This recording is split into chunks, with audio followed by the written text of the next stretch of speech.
Hello, everyone. Welcome back to Dreams of Zion, my Pot Smokers Bible channel program, which is me telling stories about Zion, which is my dream. That hence the name Dreams of Zion. I believe that this is the 18th episode of the Dreams of Zion, and today I'm telling a story that I came up with a few days ago. So I've been kind of going through it in my head, haven't written it down, but I've kind of been making it better along the way. So I hope that you really enjoy this one. This is something that's kind of near and dear to my heart, which is going to sound really funny when you hear the story. It's called um, Johnny Shoemaker Comes to Camp. And Johnny Shoemaker is a cobbler. He belongs to an ancient line of cobblers, and his name is Shoemaker, Jonathon Shoemaker. He's 60 years old, and he's from a small town outside of Texas, outside of Dallas, Texas. Now, he has spent his entire life repairing broken heels and cowboy boots, soles. And, but he's always dreamt about being a true cobbler. When he was a kid, he used to sit on his grandpa's knee, and his grandpa would tell him stories of the ancient cobblers of the medieval age.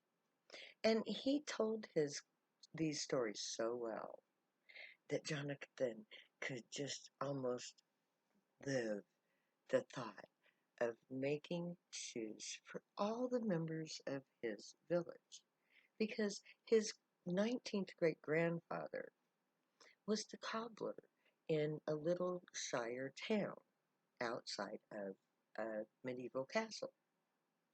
And he cobbled shoes for every peasant all the way up through to the Duke of the Manor. So he was responsible for making shoes for the entire community.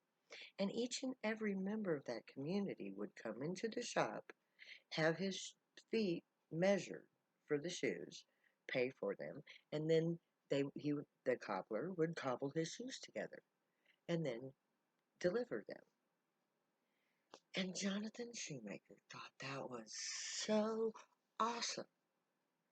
Now, in his entire career, there had only been one customer that he had ever had that allowed him to make shoes for him, and that was um, a cowboy's, one of his normal customers, who was a cowboy, whose son had a deformed foot. And when his son was like 3 years old, he said, "Hey, look, I can make shoes for him that will be a lot more comfortable than what he's got right now. And it won't cost you very much." So throughout this child's entire life, he made shoes for him because no store-bought shoe would ever be right and comfortable for this man. And he was tragically killed in a car accident. And after that, there was nobody who ever wanted him to make shoes for them.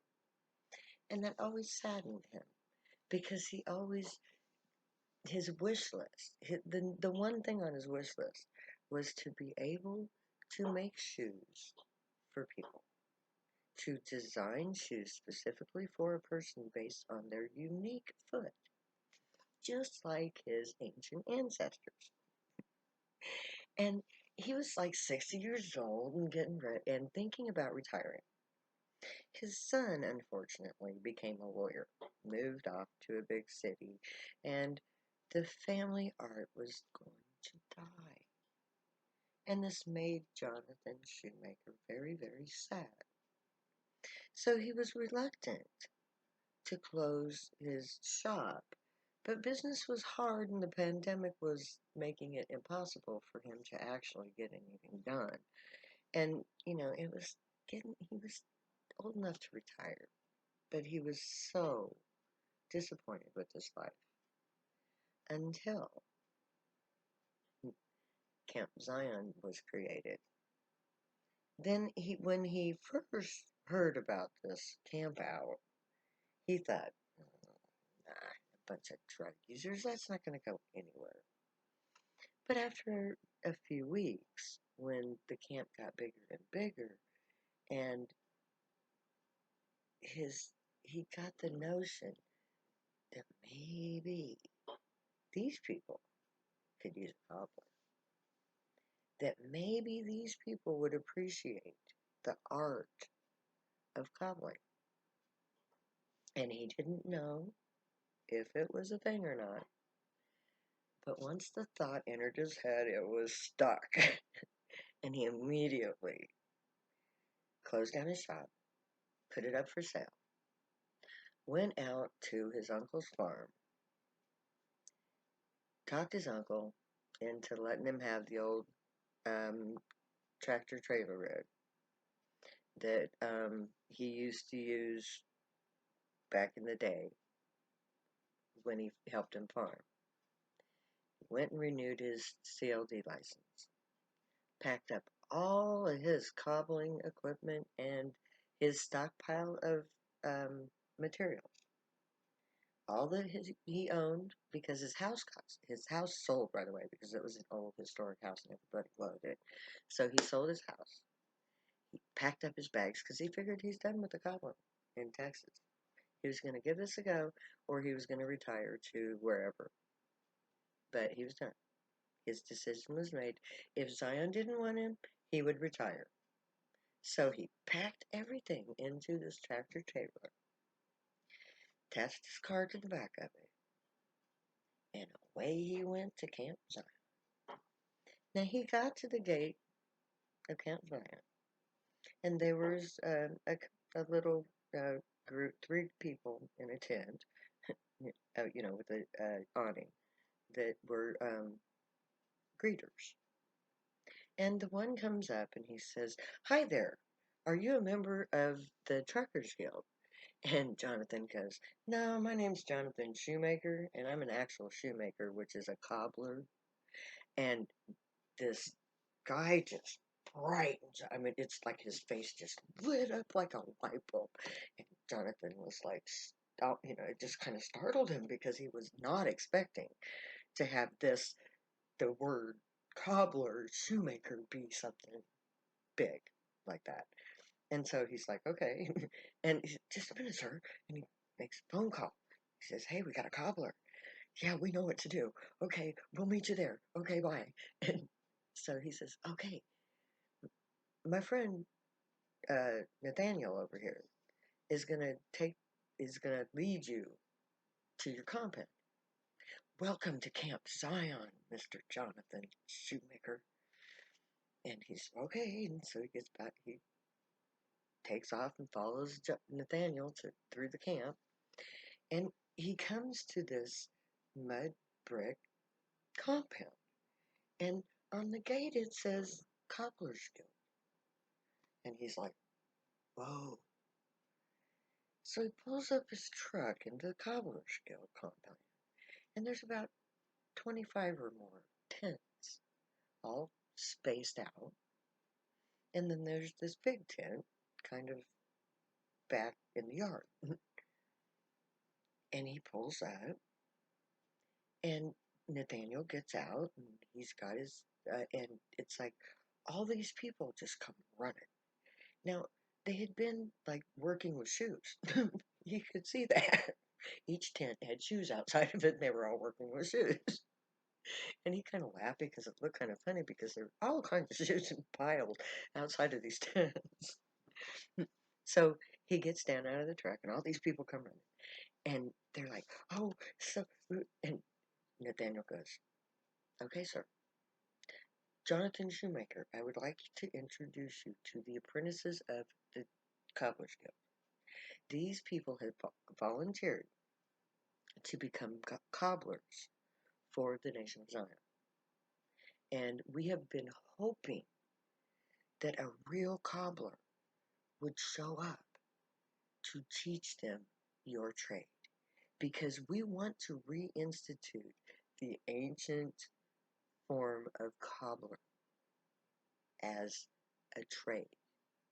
We want our apprentices to learn to hand make shoes for every member of camp.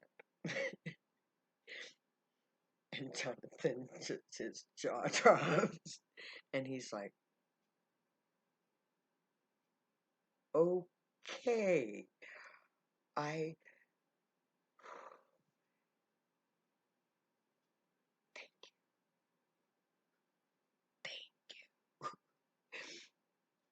and he's tears come to his eye. He just starts crying, and Nathaniel puts his arm on his hand. And says, "Are you okay, sir?"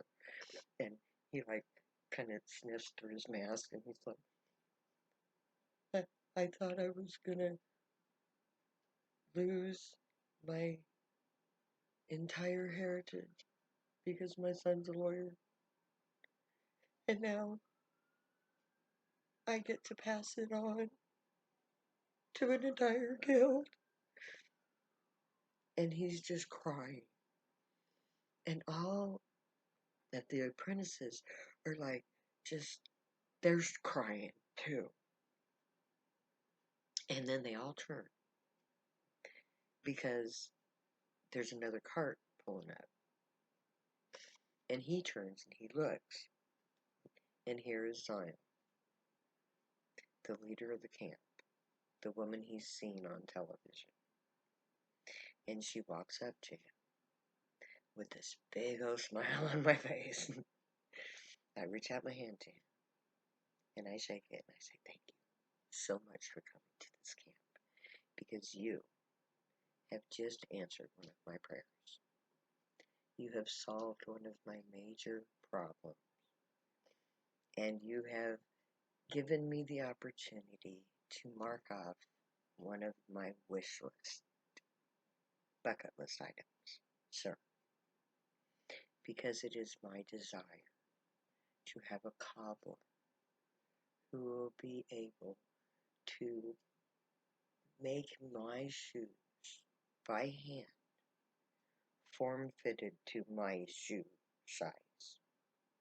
I don't want store-bought shoes that kind of fit sort of in a way. So can I please be the first to have you make me a pair of shoes?" And he just nodded his head because that was all he could do. He could not think of, he couldn't say a thing. He was just like, "Yeah." And she says, "Okay." Because it occurred to me a while back, sir, that a true cobbler would form fit every pair of shoes to his clients. So that in the 12th century or so, every person in a village, an outlying region, would have all of their shoes made by a true cobbler, who would make those shoes form-fitted to each person. So that in essence, the poorest peasant in the 12th century had a better fitting pair of shoes than I do, or any other person in the society. And he stood back and he said, "I've had that very same thought 1,000 times. I never thought I'd hear it from another person. I would be more than honored to measure you as soon as I get my equipment out. And we can discuss what style of shoe you would like to be made. In fact, Maya, I will make you an entire wardrobe of shoes, if you will allow." And so, she became his first foremost fan. And he lived out his dreams 1,000-fold, which is the whole point. So may the Grey watch over you, guide you, protect you, and keep you from all harm, and may they teach you right from wrong. May you be worthy of them. May your thoughts, forms, and words and deeds reflect truth, good, and light, the unicorn way. Find your joy and pursue it, and make that your guild choice. And when we get to Zion, think about cobbling. It might be good for you. My name is Zion. I love you way too much to say goodbye, so I'm going to say later now.